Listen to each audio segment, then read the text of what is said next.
Qardaş, o siqaret şeiriniz var idi. Bəli, yazdım ki, eyvəcər şəkillə bəzənib üstü, baxanda insanın iştahı küstü. Gödəldir ömrünü bir o üstü, çəkmə siqareti ziyandır qardaş. Ərimiş alüminium misilənirsən, peçin durbası kimi hisilənirsən. Arvah deyir, aralda dur, pisilənirsən, çəkmə siqareti ziyandır qardaş. Bu uzun şeirdə elə bir ki, bəndini dedim.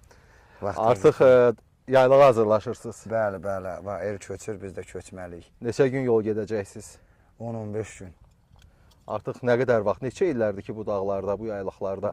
Mən 8 yaşımdan bu malın qoyunun içindəyəm. Artıq buradan ötürü özümə dünya ayırmışam. Təbiətin dünyasını, suyun dünyasını, heyvanın dünyasını, insanın dünyasını, yaxşının, pisin, hamısının dünyasına gəzib dolanmışam. Bununla da dil tapmışam. Bax, bu dünyanın dillərini necə hiss edirsiniz? Yaxşı. Təbiətin bir parçası olmaq nə deməkdir? O, möcüzələrlə doludur. Onu yaşayıb görmək lazımdır. Hər şeyi təmiz gözlə görmək üçün təmiz qəlb lazımdır. Onu da Allah Teala bizə bəxş edir. Çox sağ olun. Yəqin ki, bu yaylaqlarda, dağlarda günləriniz, zamanınız, həyatınız keçib. Ona görə də hər bir çiçəyin də dilini bilirsiniz. Əlbəttə, əlbəttə. Heyvanların dilini necə bilirsiniz? O, biraz dillə təsəvvür eləmək çox çətindir. Bax, nə hiss edirsiniz ki, bu heyvanın canı ağrıyır? Onu belə nətər derlər, çoxlu taktika keçəsən, gərək körpə vaxtından onun içində olasan, dilini biləsən, anlayasan, gələsən, mən onun hər birinə sığal vurduqca özümü xoşbəxt hiss edirəm. Yəni, alışmışam. Bax, bu eli, obanı, həm də şeir yazırsınız, vaxt tapıb.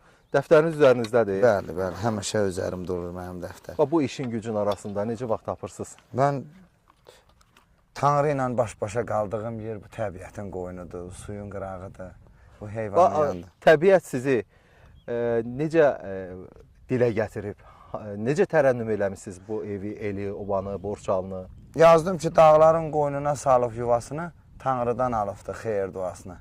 Halal neymətinlə dolan butasını, çörəyini yediyim borçaldanam.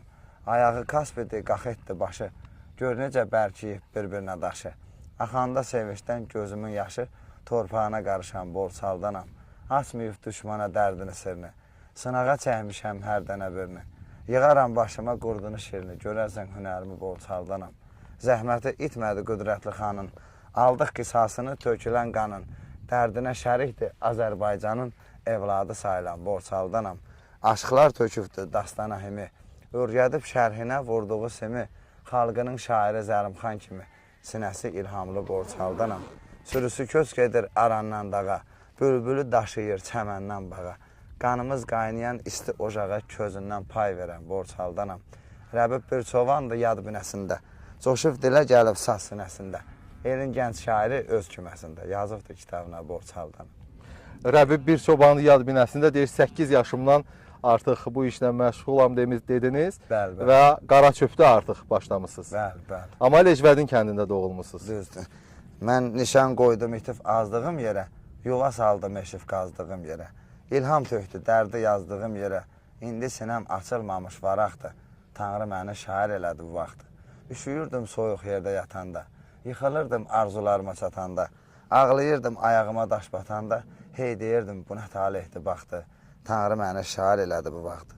İstəmişəm çiynimdəki mələkdən, uzaq tutsun məni şərdən, kələkdən.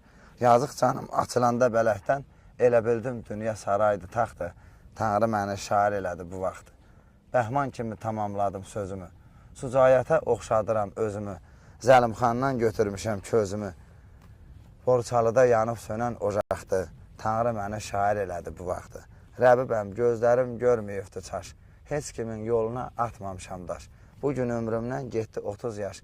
İllər bir-birinə bağdı, calaqdı. Tanrı məni şair eləyib bu vaxt. Bu torpaq demək olar ki, hər bir insanı şair kimi yetişdirir.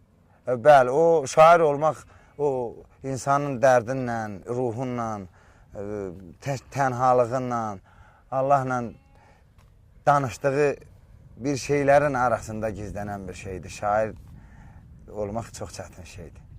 Bax, təbiəti, dağları, yurdu sevirsiniz. Əlbəttə ki. Bu gözəlliyin içərisində Rəbbin dərdi nə ola bilər? Yazdım ki, anasını itirmiş körpə quzuyam. Məliyə-məliyə səsimi kəsdim. Mən bir mehirdən, sığaldan ötürü ləliyə-ləliyə səsimi kəsdim. Hər kəsin yoluna düzürdüm xana, məni doğmalarım doydurub cana. Hər gün əllərimi palçığa qana, bəliyə-bəliyə səsimi kəsdim. Vətən həsrəti çəkib töhmüşəm təri. Gördüm uşaqlıqdan böhtanı şəri. Dönüb cəhənnəmə buluddan bəri, əriyə-əriyə səsimi kəsdim.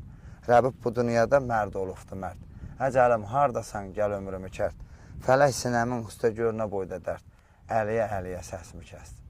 Mən onca kirmiş dururam, onca qaçıb bunun yanına gəlirəm. Onca təbiətin qoynuna sığıram. Onca Allaha yaxınlaşıram. Və bu da eyni zamanda vətənə, yaşadığın torpağa, Gürcüstana bir xidmətdir, bir mənəvi borcdur. Bəli, bəli, bir şair olaraq, bir elin mərd oğlu olaraq, bir ağıllı, kamallı bir insan olaraq mən də bu torpağın üstündə dolanıram bu elin, obanın xətrinə, bu yaxşıların xətrinə. Və misralarınızda Azərbaycan sevgisi də gördük. Əlbəttə ki, mən Azərbaycan bizim ana yurdumuzdur. Azərbaycan bizim baş tacımızdır. Və bir qədər kövrəldi. Bu sevgidən, vətən sevgisindən irəli gəlir yəqin ki. Əlbəttə.